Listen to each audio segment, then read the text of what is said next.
Global environmental issues are being seen at a local level. Understanding environmental problems is critical in taking effective actions into solving them. Our goal is to show the public the different nature-based solutions and innovative methods to fight local and global issues such as erosion, sea level rise, climate change, and plastic pollution. We met with experts from community leaders, scientists, academic faculty, and asked them a variety of questions to learn more about their profession, field of expertise, and what they enjoy about their work.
I am Taylor Ryan. Actually, I go by the initial J. Taylor Ryan, and I'm a resident of St. James community in Brunswick County, North Carolina, and I consent to this interview and appreciate the opportunity.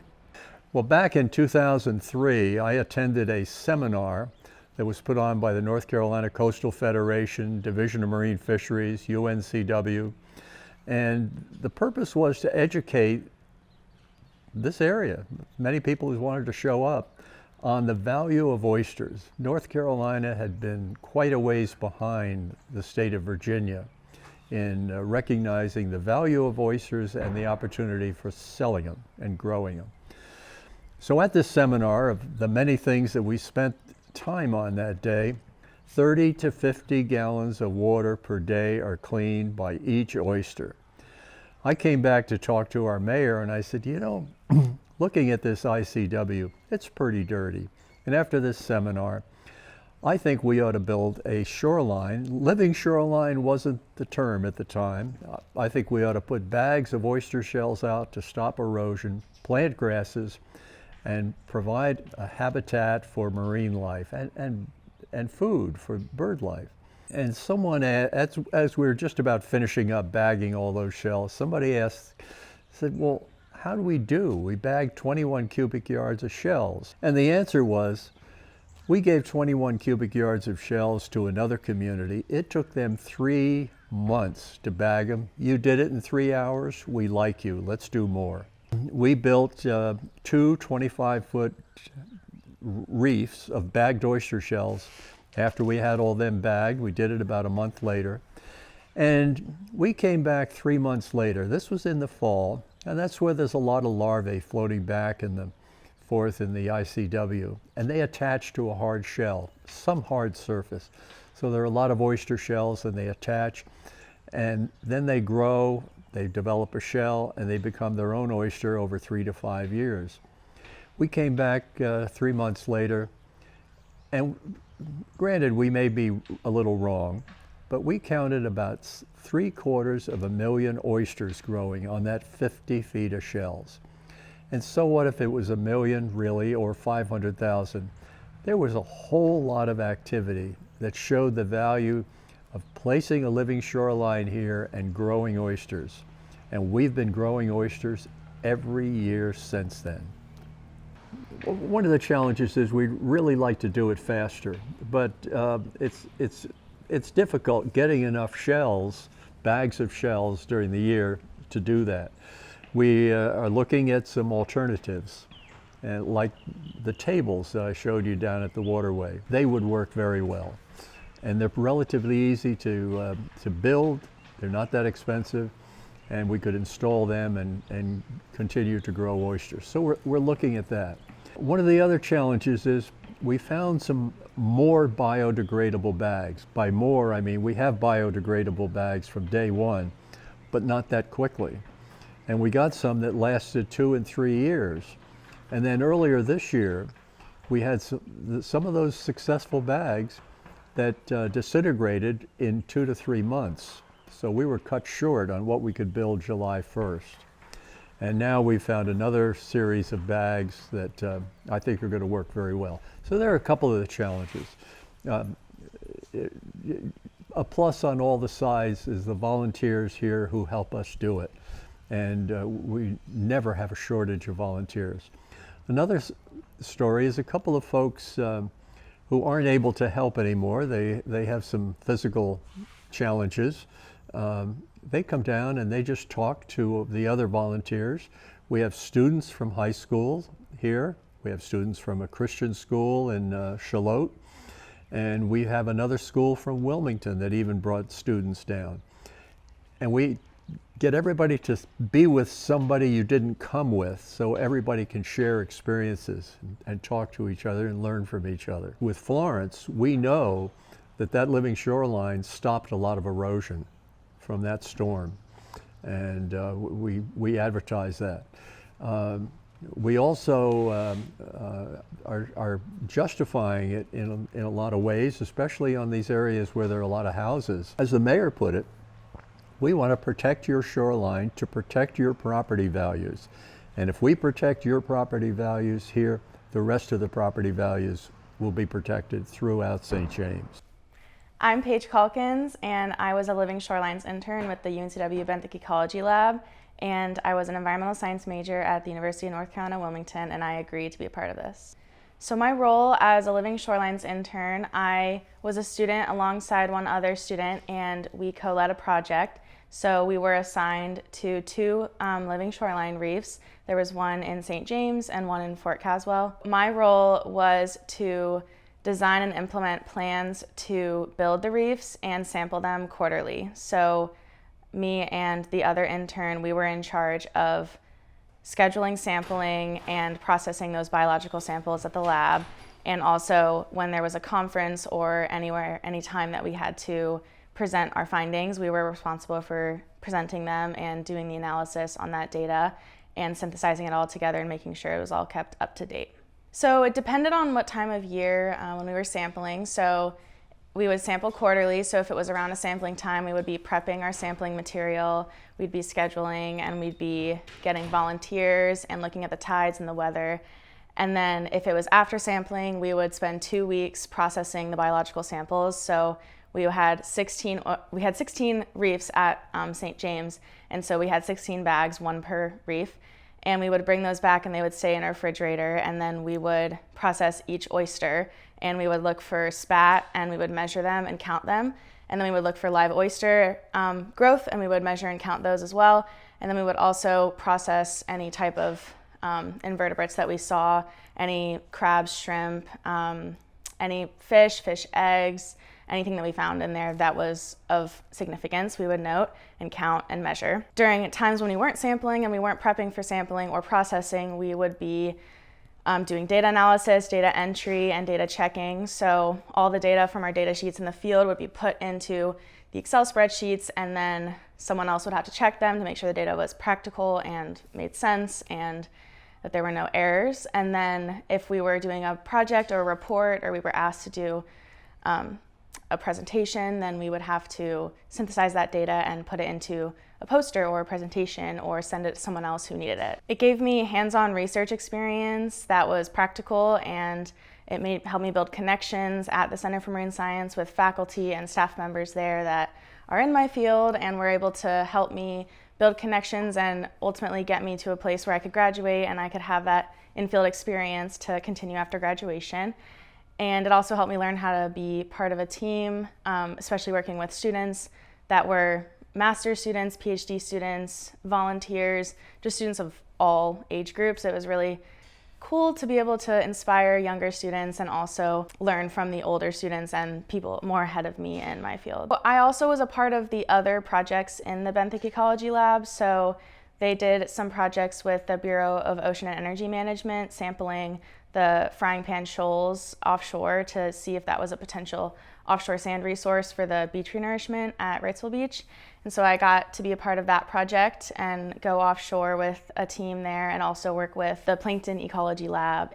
And then I also got to be part of the Cape River monitoring program. So that was, we would also go out quarterly and we would sample the Cape Fear River for their benthic sampling. And that's been going on for 18 or 19 years now. So that was really cool to be a part of. And I helped present those findings as well at the Benthic Ecology Conference that I attended in April. I am Jim McKee, MC capital K-E-E. I'm the site manager here at Brunswick Town Fort Anderson State Historic Site, and you have my consent to record. I've been here since May of 2008, and I came here as an historic interpreter, and for my sins, they promoted me to site manager. So I get to run this whole part of heaven.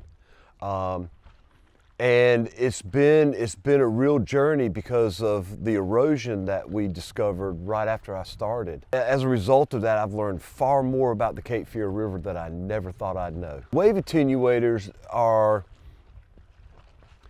they were first developed to be used in the panhandle of Florida, in shallow water, as like the name implies, a wave attenuator. It's to break up the wave action before it really hits the shoreline. And we had been looking for many years on a really good system to erect out here so that it would, one, protect the natural resources, but also our cultural resources that are in the river. And we wanted something that was, for the most part, as environmentally friendly as we could get for the money that we had, which was none. And our engineers found this system in the Panhandle. It had never been used in a high energy environment before, but they were able to discuss it with the patent holders and were able to re-engineer the whole system. It was first installed in the Pamlico Sound near Bonner Bridge. And that's still a low energy environment, but it's what you see out here, it's that scale. And when they brought this system to me to tell me about it and show it to me, I loved it right off the bat. It is, to my knowledge, the most environmentally friendly system of wave attenuators that you can get. The industry standard to rebuild bluffs and waterfront is rock. The industry standard to build offshore breakwaters is rock. Number one, to get that rock, you got to mine it from somewhere. That's affecting the environment elsewhere. Then they bring it here, and they put it in the river. And basically, depending on the depth of water and how high it needs to be, will depend on how wide the base is. Everything underneath that is going to be destroyed, for the most part, forever. With this system, you have almost zero environmental footprint. When you look back at these, you see these concrete discs, you see the pilings. The only thing that's touching the bottom of the river is the pilings. From north to south, at various parts of the year, the river's kind of cyclic with its erosion, and at times you'll see erosion on the south and accretion on the north, and erosion on the north and then accretion on the south. But since we put the system in, we're really not seeing as much as that. I mean, we may see more accretion than we do erosion where everything's armored. And basically from William Dry's Wharf, which is this point right down here, to the north where they end, they've been in the longest, and that's where it's working the best. So we're seeing a lot more marsh grass. And where you see down here, the grass, there were times there was nothing, it was bald. The grass was just, it was denuded of grass. We're not seeing as much erosion. There's still some, but where it was scouring out the bottom, the water area, it's actually filling in places. At low tide on the north end, you could pretty much walk right out to the wave attenuators and really not get wet. But it's really interesting to have a drone looking down when a ship comes by, or when you've got a day where there's just a lot of pleasure boats going by. So you've got a lot of wave action. It could be the wind, but you can, with a drone, you can sit there and watch the waves come in, hit that barrier, and then they're echoed back out, and they break up the waves that are coming in. So you're still going to have an initial, but nothing like it was, not the constant rolling in. They also, when they break that, you'll still get water coming in, but you also get a lot of sediment coming in. And when the water recedes, most of the sediment that comes in stays. So it's still deposited out here somewhere. And as far as creatures go, this was always a pretty good fishing area. It's now off the charts. And also, if you look out there, you can see the oysters growing. I mean, we've got pretty much an established oyster reef for the first time in this section of the river. And that's brought us a very large colony of sheepshead. We always had a pretty good population of blue crabs. You'd see maybe over the course of a season, maybe a dozen crab traps out here. A few years ago, we saw like 60. So it's really, really helped the crabs. I've always loved history. I've always done it. For a lot of people, if you go to reenactments and living histories and stuff like that, a lot of the people that are there, this is a hobby to them. I'm actually making a living doing my hobby. There are times I sit back and I go, I can't believe I'm getting paid to do what I love. Also, being here at this site, every day is an adventure. You never know what you're going to be researching and find that's new. It's an archaeological site, so you never know what you're going to see come up out of the ground. The river here is constantly changing with the high energy, so you never know what you're going to find on that waterfront, what's going to wash up, what's going to be exposed. Like I said, every day is an adventure. It's never dull. We never have a dull day here. So my name is Devin Yulee, and I'm an associate professor in the Department of Environmental Sciences, and I consent to be recorded for this documentary. So my lab focuses on areas of research that include things like coastal hazards, coastal resilience, and living shorelines. Yeah, so the project we're involved with at Brunswick Town Fort Anderson State Historic Site is to reduce wave energy through the use of a novel wave attenuator device.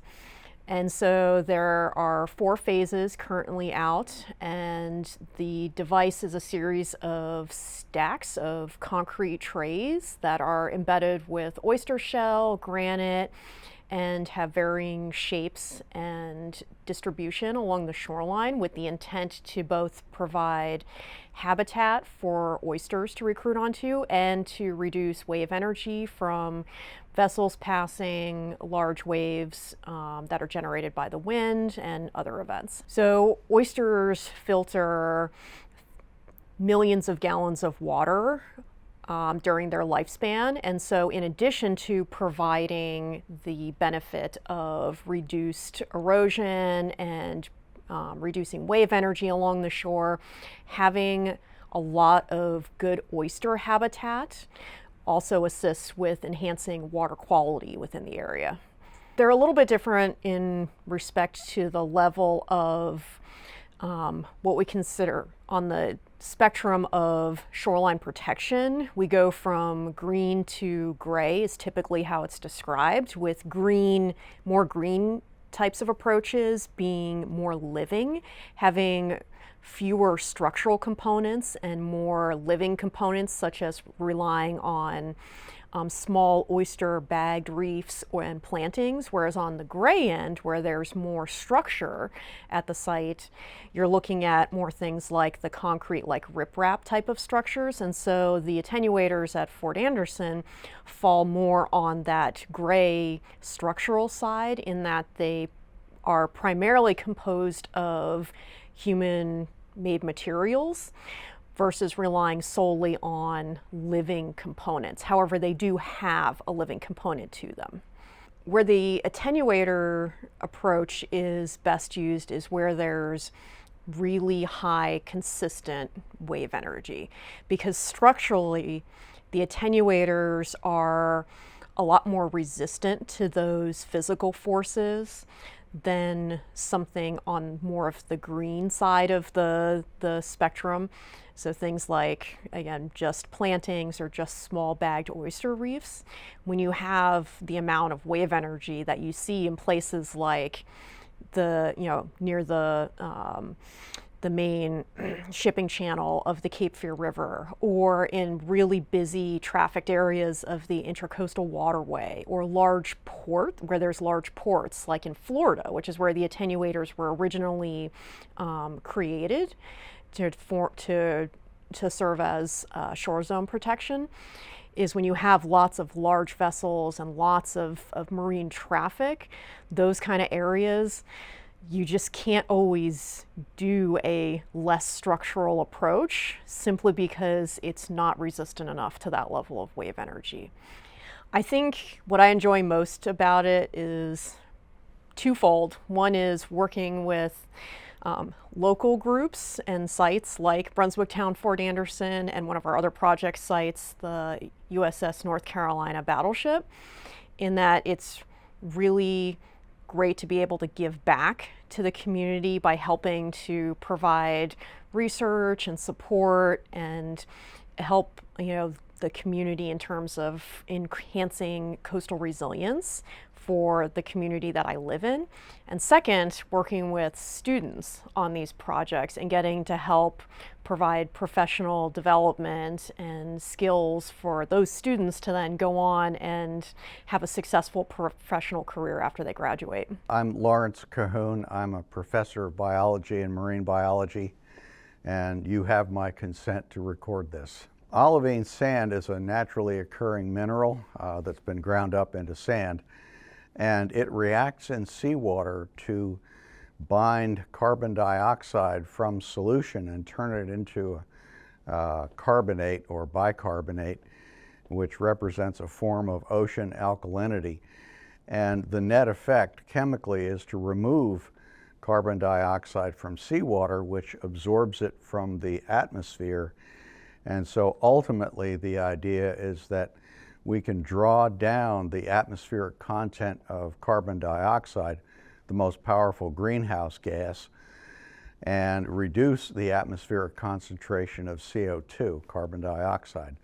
So the intent is to see if olivine sand can be used as a way to mitigate all the carbon dioxide we've put up in the atmosphere that's causing climate change. There's a variety of other techniques. Some of them involve the use of other minerals, limestone and so forth, being added to seawater. There's a number of technological ways of removing CO2 from the atmosphere. Those tend to be chemically very difficult and therefore expensive. The idea with olivine is that there's a very large amount of this naturally occurring mineral, and what's required is to mine it. We've done that over the years for other purposes, so it's not novel. The idea that's novel is to grind it up into sand and put it out on the near shore zone. Think about beach nourishment. We're always looking for more sand to nourish the beach. And it's possible that olivine could be another sand resource in addition to serving the function of removing carbon dioxide from the atmosphere. So we may have a win-win situation there. I think one of the early questions was to determine if adding olivine to the surf zone or nearshore waters would have any harmful effects. And based on what I know so far and what I've seen from other experiments, there's no evidence of any real harm. Certainly if it were used for beach nourishment, it wouldn't be any different than using so-called natural sand for that purpose. The research that my team and I conducted this past summer, however, shows that olivine also releases a macronutrient called silicate that is important for coastal phytoplankton, at least some kinds of phytoplankton, diatoms. And the silicate release can actually support more diatom growth. And that was in some ways an expected outcome, but when we ran the math, it looks like you get a lot of bang for your buck in that regard. The key is that this seems to work when silicate is the limiting nutrient, which happens sometimes along the coastline. I think the biology here is important because if we're going to nourish the beach, the first thing we have to be aware of is that surf zones are biologically very productive. They're important parts of the coastal ocean ecosystem, and we don't want to do anything that's going to harm that production. At the same time, if olivine sand placement can actually support higher primary production, that may wind up being a benefit for the surf zone community of organisms. The phytoplankton, the zooplankton that eat them, the small fishes that eat them, and so on. I've done a fair bit of research on surf zone biology, and most folks are unaware that the surf zone is really loaded with biology. There's a lot of organisms there. It's a very dynamic portion of the coastal ecosystem. So understanding what olivine does and does not do will be critical in getting permission, literally to get permits to do this sort of thing on a larger scale. I love doing science. I'm near the end of my career. I'm about to retire at the end of this year, at least from teaching. I would like to continue doing a little bit of the research, and this project is one of the things I'd like to keep going with, on my own time. I do have a small research contract with Vesta, or actually it's Hourglass now, but the overall science to me is very intriguing. And as I said a minute ago, I get to help save the planet. That's kind of cool. My name is Bonnie Monteleone. I'm the Executive Director for Plastic Ocean Project. I'm also the founder, and I welcome the opportunity to share my knowledge with your film crew. So what inspired me to do this work with Plastic Ocean Project was actually starting at UNCW. I was 49 years old. I went back to school really intending to be a scientific writer. And what ended up happening is I ended up becoming a researcher and then founding Plastic Ocean Project. What was that pivotal moment that really got me was this turtle. So this is a snapping turtle. It's not an ocean turtle. But this turtle, they now named Mae West because of her hourglass figure, crawled through just a milk jug ring when it was, very small, so it could fit through it. And instead of her carapace shell breaking it, she had to grow around it. And that's the durability of plastic.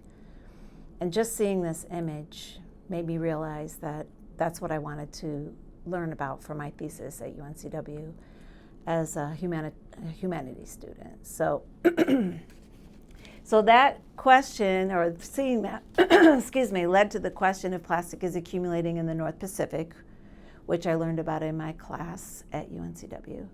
Was it accumulating in the North Atlantic? And that one question took me 10,000 nautical miles all around these ocean gyres and thousands of miles away from land. and seeing microplastics, the detritus of our ingenuity in places it didn't belong. So after I defended my thesis, I vowed to start a nonprofit.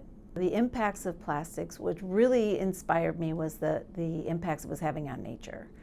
So understanding that not only were the fish that we eat eating plastic, but everything from plankton, which is the base of the food web, all the way up to blue whales, which are the largest animals on the planet, are being negatively impacted by plastic, either through ingestion or the chemicals that leach out of the plastics into their bloodstream, or they're getting entangled in the plastic that we make because it's so incredibly durable.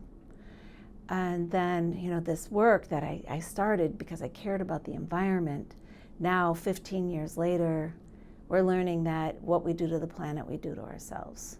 So now science is finding nanoparticles in the human brain.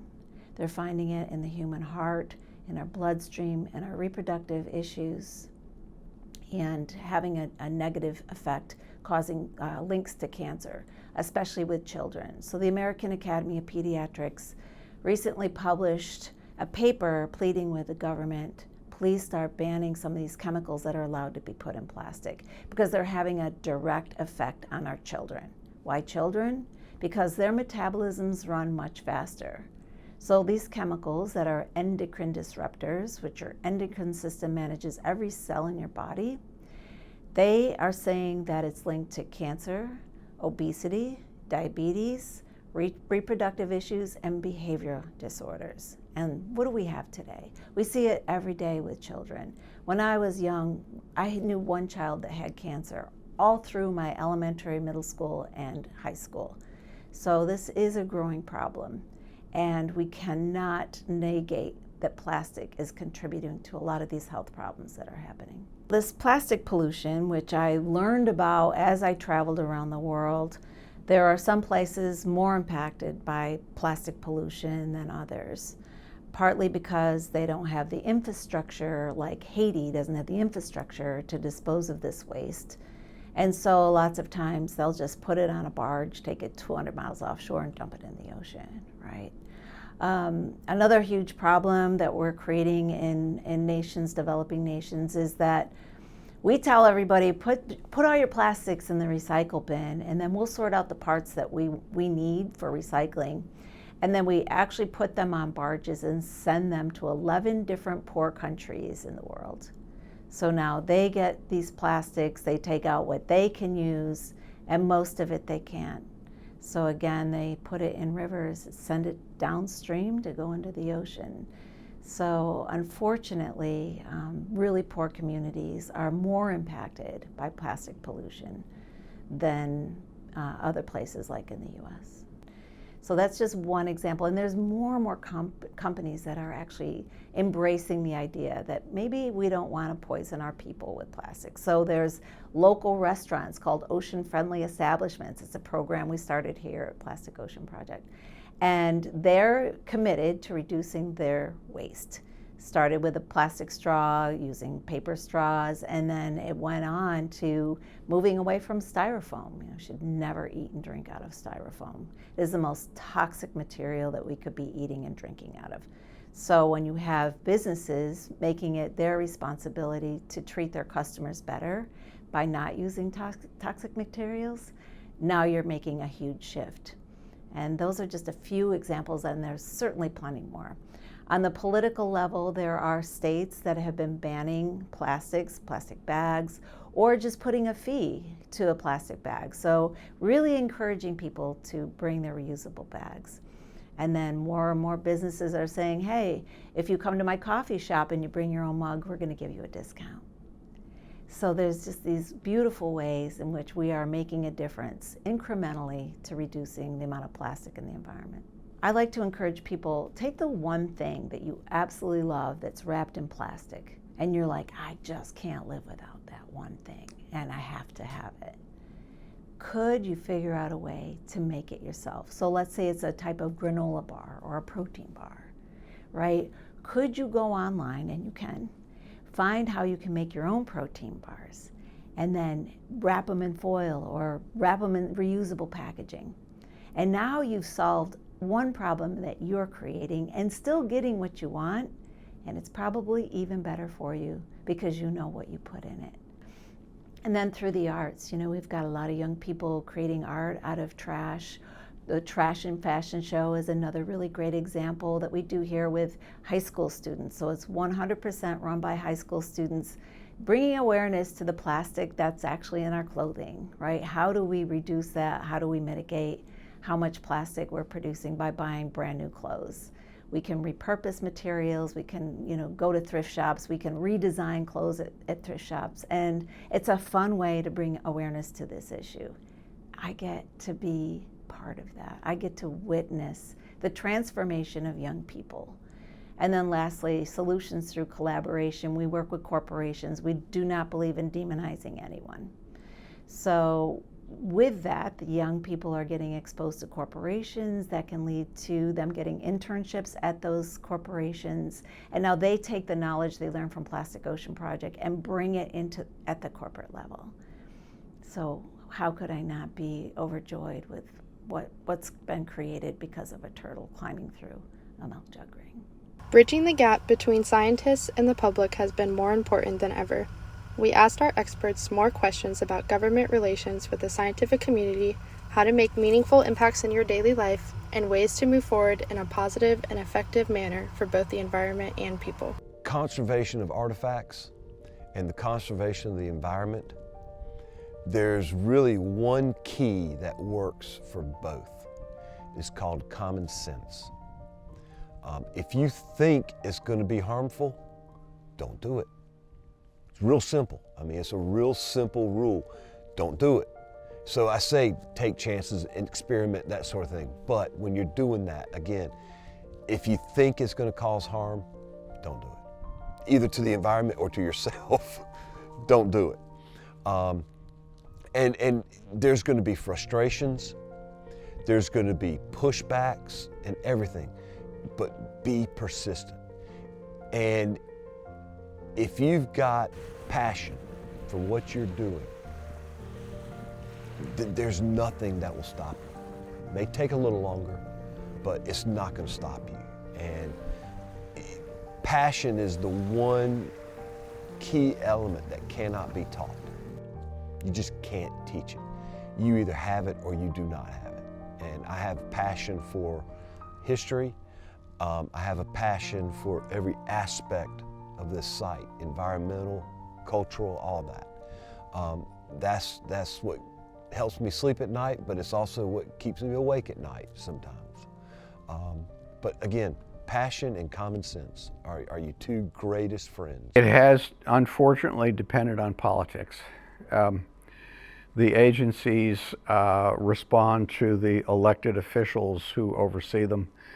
And I've seen back forth kinds of things happen.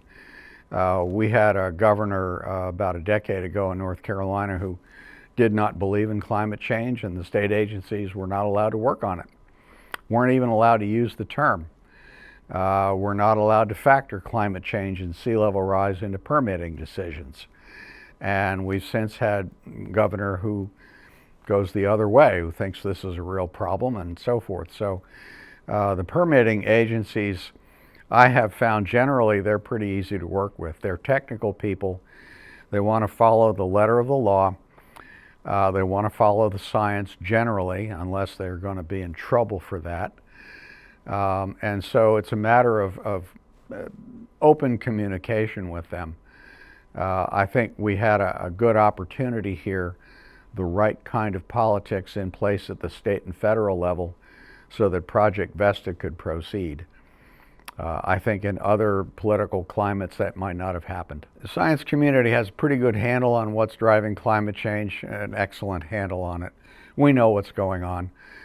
We know what needs to be done. There are many, many, many things. It comes down to being a policy problem. What policies will we adopt? The science is quite clear. We've got a major problem. It's getting worse faster than the forecasts had been predicting. I follow climate science quite closely. I teach it at the doctoral seminar level, and so I'm quite familiar with it. We're in a lot more trouble than most people realize, and we're getting into more trouble faster than people realize. You hear about occasional disasters and that sort of thing, but you know, the hurricanes and so on, and there is a climate component to those.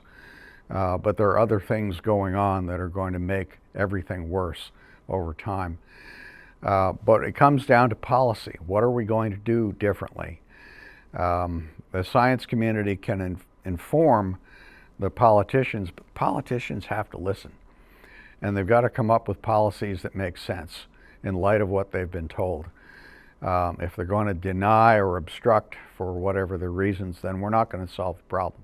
You have to let the data tell you what's going on. When I began the effort that I started with the students this summer, I had one set of ideas about how the surf zone would respond to silicate enhancement from olivine, and turned out that I was wrong about where it was going to happen. And you spend enough time doing science and you realize that when your original ideas aren't right, you have more science to do. And we did that, and sure enough, we figured out where olivine might make that extra difference in terms of being a silicate source. And that was really cool. There are beaches on the North Carolina coast where adding olivine not only will help nourish the beach and remove carbon dioxide, but will also stimulate more diatom growth. And so again, you get a win-win-win situation. So the exciting part there was getting the data that showed us that. You know, I don't care so much about my ideas, right or wrong. It's about getting the data and let the data tell you what's going on. And it's almost always cooler than what you thought. I would probably say it starts with the crediting of research, which I think is getting better, like I said. But I think having maybe more places where research can be displayed rather than just a panel that is only like officials, or a conference where it's only select students that are invited, maybe having events where research and like scientifically proven evidence of climate change and things of that nature can be displayed for the general public in more than just scientific papers. So maybe having a more accessible way to get that current research would be beneficial. But the language we talk about, all of those different, you know, perspectives and the process of how to get to that point, everyone comes from a different place, and most groups simply want to have their voice heard. And so I think we need to do a better job at hearing and understanding all of those different voices, and then also speaking the same language. And for scientists, that often means not using all of the, you know, technical language that we're used to using on a daily basis in classes and in writing publications. That's not how you communicate with almost anyone else. I would say the key to success for bringing awareness to an environmental issue and actually creating the ripple effect that you so desire is outreach. You know, I will tell you that scientists have been studying plastic in the ocean since the early 70s, and that started at Woods Hole Oceanographic Institute, one of the most renowned institutes in the world. They had 25 years of data of students going out in the ocean and doing this type of sampling I've done. So surface sampling using a Newston net where you look for plankton. They've started to find plastic, and so students would do the analysis and write a small paper for an assignment, and that would be the end of it. And because of the work that I did, learning about Captain Charles Moore, who in the late 1990s went into the North Pacific and discovered plastic in the ocean. He published his results, but he just didn't leave it there. He then went out to the mass media and started literally screaming from the mountaintops, like, we have a problem here and we need to solve it, right? So because he did that, I learned about his work in a magazine. And because of my work, people are learning about my work through magazine, through young people coming in and exposing that. And I love the thought of, can we talk about the good things that have come out of trying to figure out this problem with plastic pollution? And there's been some really great strides that are occurring. Maybe not fast enough, but we are a petro country. Our American dollar is based on petroleum, the sales of petroleum. And most people don't realize this, but plastic is made out of petroleum and natural gas, right? So this country isn't going to be all about getting rid of single-use plastics. But even with that influence from our politicians and corporations, there are plenty of people that care, that are trying to make a difference. So for example, the Atlantic Packaging Company that's right here in Wilmington, North Carolina, this is a business that sells millions of tons of plastic to businesses and corporations to then put packaging for various things. So the CEO, Wes Carter, when he learned that not all plastics were recyclable, he took it upon himself to come up with other materials to use. And he says that by the time this plastic gets down to the individual, it's almost impossible to manage. But I am selling plastic packaging on the bigger scale. So if I can divert companies from buying plastic packaging, I can do the most amount of good to preventing plastic pollution and all of the other problems that come with it. I'd say the biggest key to success for looking at environmental issues is to collaborate. Because most environmental issues aren't something that is a very small targeted problem that one person or one group can address. That's just not the way it works. Most environmental issues, including coastal resilience efforts, are multidisciplinary. They require multiple different stakeholder groups to be invested in the process. Everything from state and federal government to the community to site managers and groups like students who work at the sites and provide data and expertise to them. And so I'd say the number one thing is to be able to collaborate with all of those different groups and individuals. I'd say that usually it's very positive in the respect that, especially when it comes to local governing bodies, that there's a lot of collaboration, again, at the local level. Sometimes that can get lost as you move up through state and federal, simply because you're getting to a point where you lose some of those personal connections. And to be honest, many academic and science groups haven't always been the best at communicating science and the needs of, scientific projects at the local level to higher level government, like the federal government, for example. And so sometimes a lot of that can get lost as you move through the different levels of government, but I'd say at a local level, pretty good. I think better lines of communication is the number one way to enhance collaboration between politicians and the scientific community. In the last 15 years of my career, one of the biggest things I've seen is that a lot of times everyone's talking about, from their perspective, the same types of fixes to environmental problems, but they're using different language. Or all of the stakeholder groups, whether they're political or NGOs or state government or scientists, they all want to get to the same endpoint, which is, a healthy coastal habitats that the community can enjoy and that are still there 100 years from now.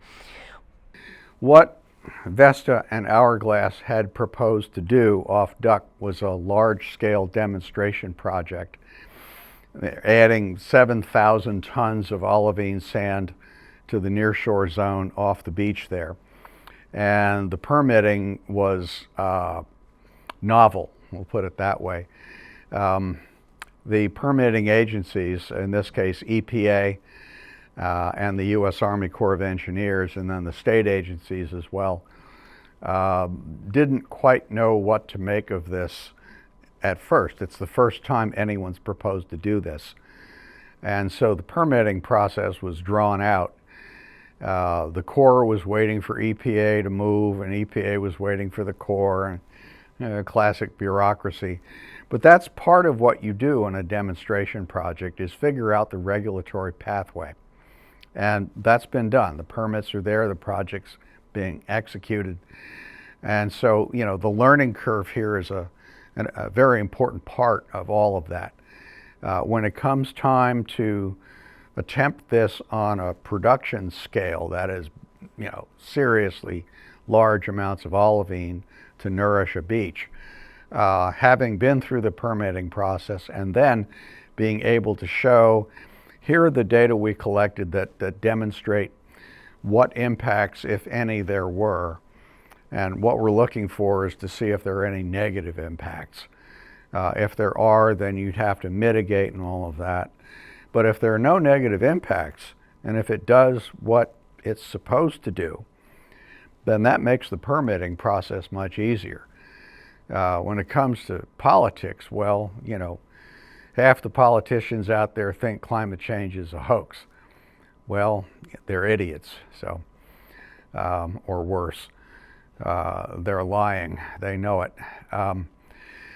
And the other half are, you know, on board, and what we're looking for ultimately are solutions that are cost effective without harming the environment or natural or the people use, the human use of the environment. And I think we're on our way to that with Project Vesta and Hourglass. I would recommend getting involved with your local nonprofits and educating yourself and educating your friends about reducing your carbon footprint, helping out in beach cleanups, things where you can really get hands on the ground and just kind of help get involved. And encourage your friends to advocate for positive change, whether that be politically or in your friend groups, in your family, in any groups that you're a part of, joining a nonprofit, helping out, just finding any way that you can to do your part and make sure that your friends and your family and the people in your life are also doing their part. That's what I would recommend. I would recommend, if you're not into the research part, I would recommend that you join clubs and nonprofits that aid in things like beach cleanups. There's the Surfrider Foundation, which is very near and dear to my heart. I was a part of that at UNCW, and they're really great about reducing marine pollution and helping keep our coasts beautiful and clean so that people can enjoy them and marine life can also live and thrive in their environment. So another thing I would recommend is getting involved in social media, and if you can, if you have the knack for it, creating content for environmental nonprofits is a great way to reach audiences that don't know about climate change or are interested in it and want to learn more about it. So I myself am a content creator for the Surfrider Foundation, and that's a great way to share the knowledge that I've learned in school and the knowledge that I've been reading about climate change and marine pollution and all those things, and be able to share with larger audiences that maybe just your school or your local community can't reach. So if you have the knack for it, that's a great way also to reach people and inspire people. Awareness is everything. Be aware. Whether you accept sea level rise or whether you do not accept sea level rise, something is causing the waters of the world to rise. And the earth is go back in history and go back in the science, and the earth, you'll see the earth is cyclic. You have times of freezing, where sometimes the waters will eventually recede, and then you have times of melting, where everything, the waters rise. But this is the first time that rise is caused by human activity. Unfortunately, in my opinion, I think we've already hit that tipping point. I mean, honestly, I remember COVID, the shutdown, nobody driving, or very few people driving and everything. And whether you want to admit it or not, or anyone else wants to admit it or not, I can tell you the sky was bluer, the air was cleaner, and the air was crisper within a couple of months. If everybody would, just if we didn't have to rely so much on fossil fuels, I think we'd have a better chance. But until we get off fossil fuels and putting everything into the environment, there's nothing we can do. I mean, we can. Right now, we're putting a Band-Aid on an amputation. I hate to say it. Yeah, I hate to say it. For your generation, yeah, you're. Unfortunately, it's our fault. Our fault and our parents' fault. When I talk about my generation. But I mean, really, honestly, it's everybody's, because we all drive. Yeah, we all like our creature comforts. But you know, we need to spend more time, money, and effort on more environmental friendliness. I mean, again, is this system going to stop sea level rise? No. But it's kind of our opportunity to do something that's environmentally friendly. Granted, part of it is for the environment, part of it is selfishly trying to save cultural resources, but still, I wanted something that would help the environment. I think the message is each of us need to be a good steward of our environment, and we need to do our part. One of the big parts of our St. James Conservancy, the nonprofit I founded 3 years ago, is recycling. And we can all do our part in some way to recycle, and then just take it more steps further, protecting our environment, protecting our our woodlands and our grasses and fields. Down here, planting Spartina grasses along the waterway, that's where the shrimp start their families. That's where the fish that we catch eventually start their families, and we're making that more available to those who want to have better fishing. We're doing, through our St. James Conservancy, we're planting pollinator gardens. We are certified as a butterfly garden area by the North Carolina Wildlife Federation. And we certify our properties as being wildlife friendly. And we are now at well over 200 properties, homeowner properties, that have qualified for wildlife properties. And you should notice the sign down at Waterway Park as we go out on the gazebo. This park is certified, and that's even a bigger bonus. Our town community, our town building is certified. So it's these little steps that we can all take to make a difference. Sea level rise is inexorable. It's coming, and it's not going to stop. So if you're in a low-lying area, you'd better think about getting out or getting up. Elevating a home is expensive. Getting out is probably safer in the long run. That's a very difficult choice for people to make. North Carolina actually, in some ways, knows better than a lot of other states. We've had our share of hurricanes, big floods, both inland and along the coast. We have rules that generally work to protect the beachfront communities pretty well, but sea level rise is making beach erosion a bigger and bigger problem. It's going to cost more money. We're going to have to do it more often at greater expense. Sea level rise and beach erosion are probably the big nightmares for coastal town managers. They have to keep money coming in to pay for beach nourishment, or their community's going to wash away. That's a tough spot to be in. It's not going to get easier. So we need to think about how we handle dealing with the inevitable problems. Do we retreat? Do we restrict development? Those are tough calls. I don't have, the definitive answer there. I think some of that is going to come down to, if you're wealthy enough, you can afford to take any risk you want. I do think that one of the trends that we'll see is that the wealthy will be able to build and rebuild and stay wherever they feel like, and the rest of the population will be forced out. I think one of the exciting parts is when we have all these kids here, and we call it multi-generational citizen scientists, because in the summer we schedule it right around 4th of July so that there are a lot of families here and they bring their grandkids down. And these kids have a great time.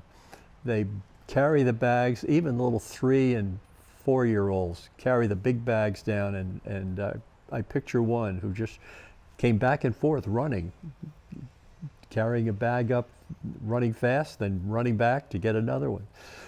And some of these kids, even local kids, have never seen the ICW or what's in it. And the UNCW students set up a little workshop table area. And we have 2 tanks.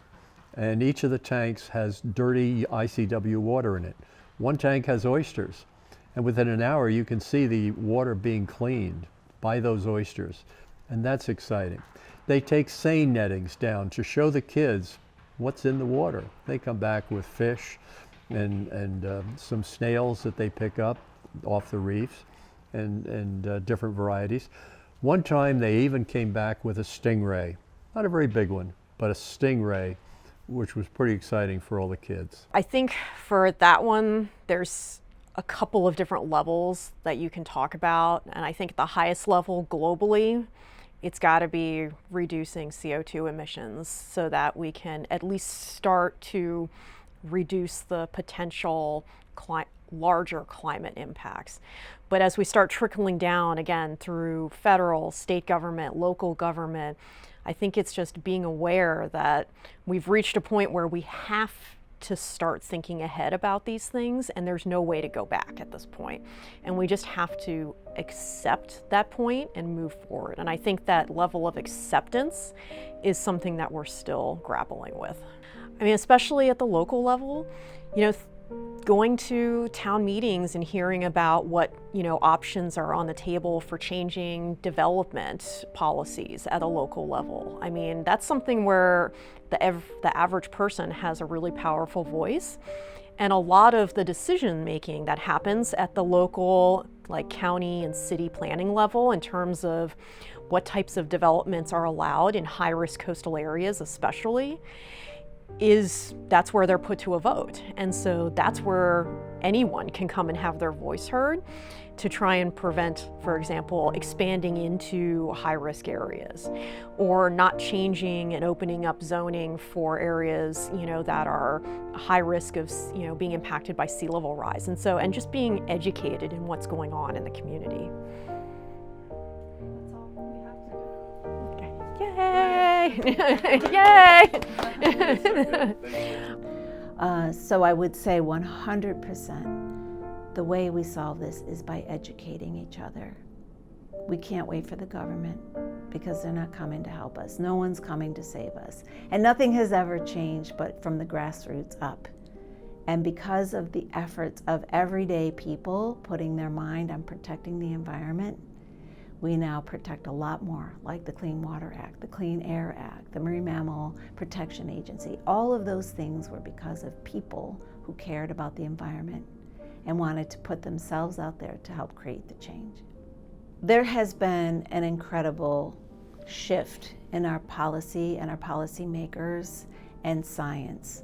And that shift has occurred because most of our politicians now are attorneys.